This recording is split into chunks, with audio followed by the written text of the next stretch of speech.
You know that weird feeling when the federal government is telling you that the financial sector is just fine and the economy in our country is stronger than ever, but you're looking around and you're seeing all these banks suddenly failing and long lines outside of ATMs for people wanting to get their money out? Well, that's exactly what's happening. You see, 3 days ago, one of the largest banks in all of America suddenly failed. On Friday, Silicon Valley Bank was closed by financial regulators, but also, given the fact that they had over $175 billion worth of deposits, they are the second largest bank to fail in all of U.S. history. But it gets worse, because just yesterday, another bank right here in New York also suddenly failed. But before we dive into what happened with these particular banks, as well as the possible domino effect that it could have on the whole economy, I would just like to set all of your minds at ease and let you know that the federal government, just like I mentioned earlier, is saying that everything is okay. In fact, here was Joe Biden just earlier today. Americans can have confidence that the banking system is safe. And so if these sudden bank failures have you worried, well, they shouldn't, because the federal government says that things are under control. Now, in terms of what actually happened, let's start at the very beginning. About a month ago, Mr. Jim Cramer, the host of CNBC's Mad Money program, he recommended his viewers to buy shares of Silicon Valley Bank's parent company. Here's specifically what he said during his program, at a time, I should mention, when the stock price of that bank was about $320 a share. Quote, "The ninth best performer to date has been SVB Financial, which is the bank's parent company. Don't yawn. This company is a merchant bank with a deposit base that Wall Street has mistakenly been concerned by. The stock is still cheap." And from that point on, well, wouldn't you know it, the bank's fate was sealed. In case you don't know, there's a running joke within the finance community that whatever Jim Cramer suggests to buy is exactly what you should stay away from. And in this case, well, it proved to be exactly what happened. Because as of today, SVB Financial stock price is worth exactly nothing. And so what happened?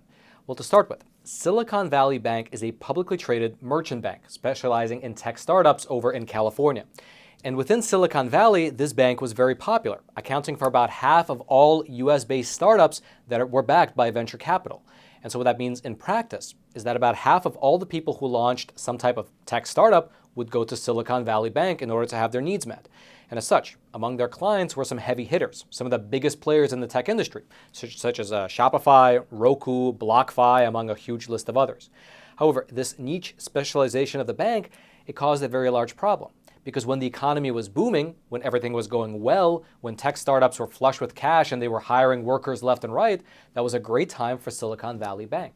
Because naturally enough, these tech startups, loaded with venture capital money, they kept very high bank balances.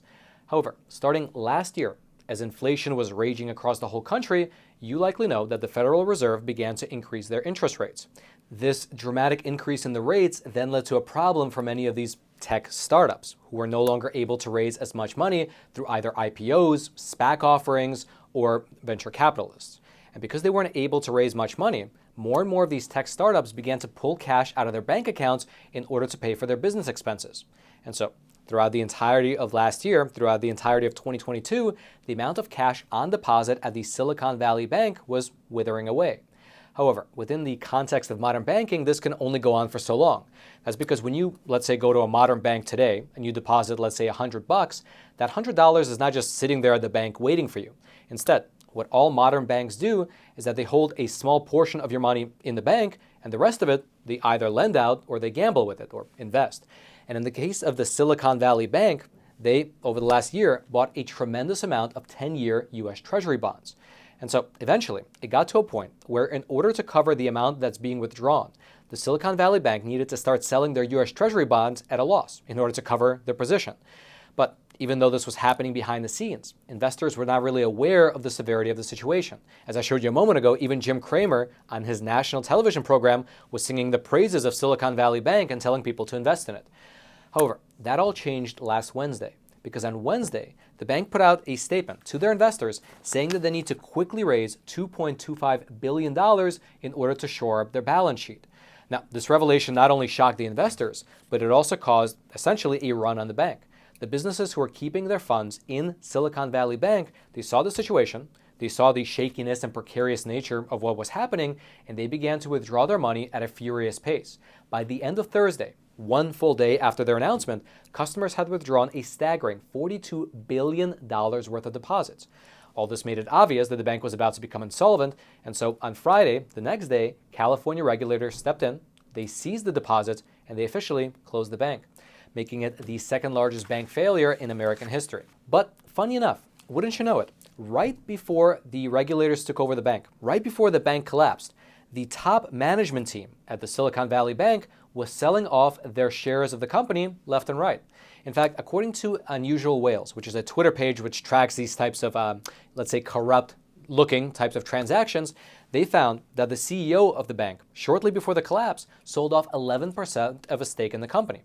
The chief financial officer sold off 32%. The chief marketing officer sold off 25%. And the general counsel sold off 19%. Looks like they were trying to get out before the stock went to zero. Furthermore, quite literally the very day before the bank collapsed, in a shocking coincidence, bank employees received their bonuses. Now think about that. Hours before the bank shut down, instead of using the money to make their clients whole, the upper management was instead making sure that these fat bonuses were being paid out right before the bank collapsed. And that actually brings me neatly along to the sponsor of today's episode, which is the company that sold me this beautiful coin. This right here is an American Walking Liberty 1-ounce gold coin. And typically, I order at least one of these from our sponsor, American Hartford Gold, every single month. The reason I do so is because, as you likely know, the inflation rate in this country is the highest that has been in, the last 40 years now. Everything like the price of food, the price of housing, the price of gas is absolutely going through the roof. And in fact, market experts like the CEO of JP Morgan Chase, he's not only predicting a recession, but he's even using words like unprecedented economic hurricane. And so listen, I absolutely do not give you any financial advice, but I would recommend that you do what I do, which is pick up the phone and call American Hartford Gold. Their super friendly staff can help you diversify your portfolio by either getting physical gold and physical silver delivered directly to your doorstep like I do, or deposited directly into your IRA and your 401k accounts. They make the entire process super simple. And actually, besides me, they have an A+ rating with the Better Business Bureau with quite literally thousands of satisfied clients around the country. And best of all, to our viewers, to the viewers of Facts Matter, they are currently throwing in $2,500 worth of free silver on your first qualifying order. So giving them a call is an absolute no-brainer. So pick up the phone and call 866-242-2352. That's 866-242-2352. Or text Roman to 65532. Their link will also be down in the description box below. And then let's head on back to the studio. That is, if nothing else, very cool. Now, the next logical question here is what happens to the people's money? What happens to the money of the tech companies, the tech startups that were banking with Silicon Valley Bank now that the bank has collapsed? Well, to start with, all balances below $250,000 are insured by the FDIC, the Federal Deposit Insurance Company. This was a program created right after the Great Depression, and essentially the way that it works is that all banks in America pay into the FDIC in order to insure deposits up to $250,000, meaning that if you had $250,000 in Silicon Valley Bank, there was no problem, and you would likely have your money by the end of Monday.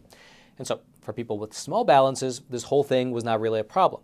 However, because Silicon Valley Bank dealt mostly with tech startups rather than with individual customers, there was a huge problem. The vast majority, close to 95% of the accounts, were not covered by the FDIC. 95% of the accounts in that bank were well above the $250,000 threshold. And these were tech companies with payrolls, they had expenses, they had rent payments, and so on and so forth. These companies had a lot of bills to pay, meaning that if they were not able to get their money soon, that would spell trouble for a sizable portion of the economy. Now, normally, there is a procedure in place for a situation like this. What would normally happen is that federal regulators would come in, they would take over the bank, like they already did, and they would sell off all the assets that the bank had on their books in order to make their clients as whole as possible. And based on the assets that the Silicon Valley Bank possessed at the time that it was closed, their business clients would be able to recover about 80 to 90% of their money, which sounds rather reasonable given the situation. However, that is not what happened. Instead, federal regulators were convinced that this bank was just too big to fail, that they must bail out this bank in full as quickly as possible, or else it will have a cascading effect on the entire banking system. Essentially, the feds were convinced that if these clients were not bailed out this time, then all depositors across the entirety of the country who have over $250,000 in their respective accounts will put out their money from their own bank, causing a nationwide run on the bank.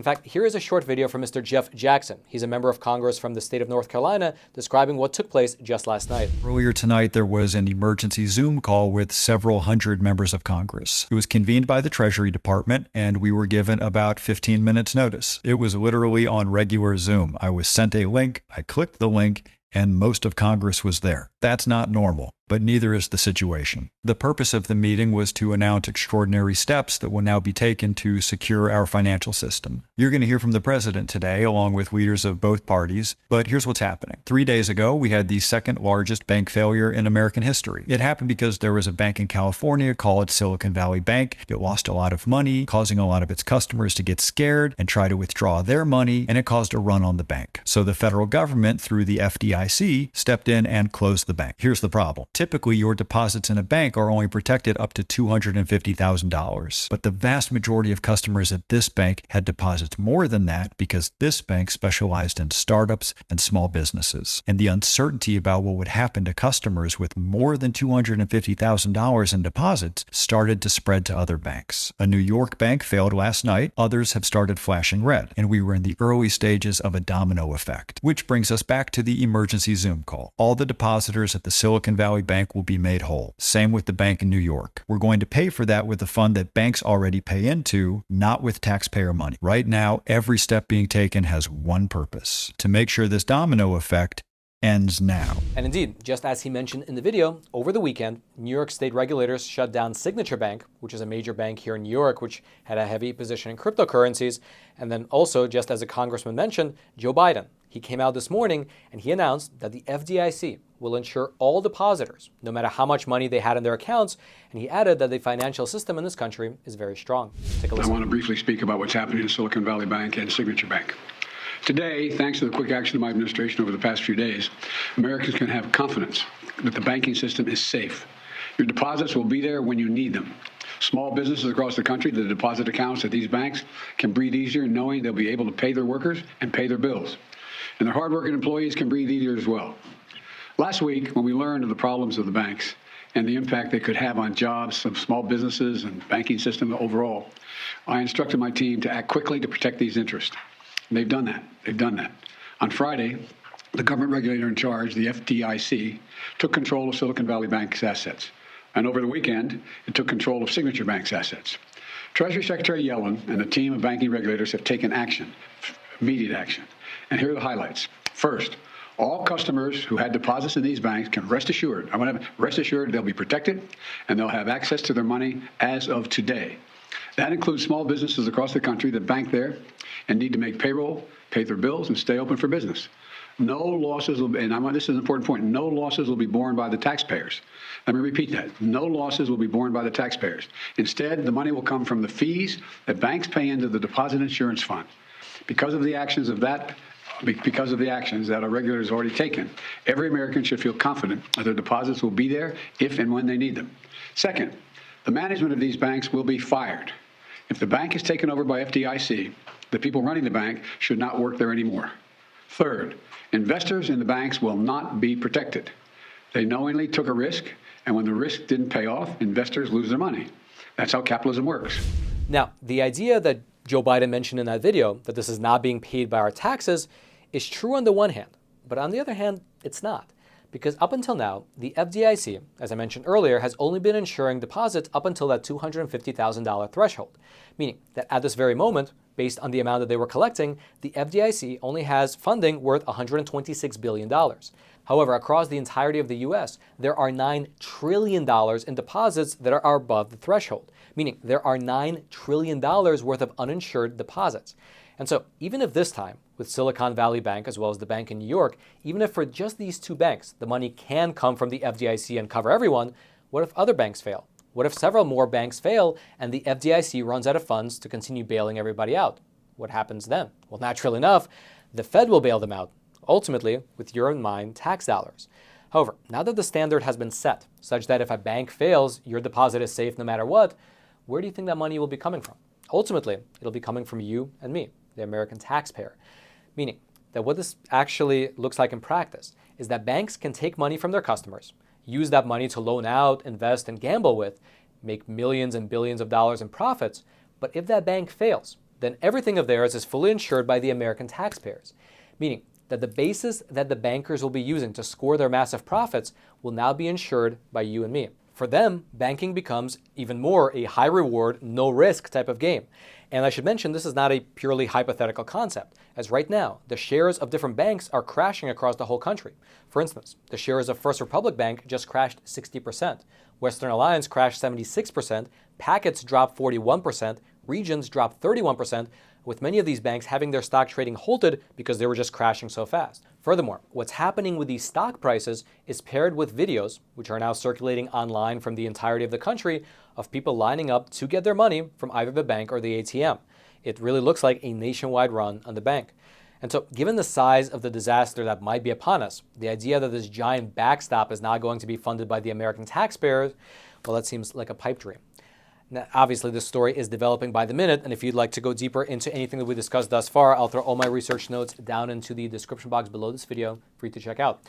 And then, until next time, I'm your host, Roman from the Epoch Times. Stay informed, and most importantly, stay free.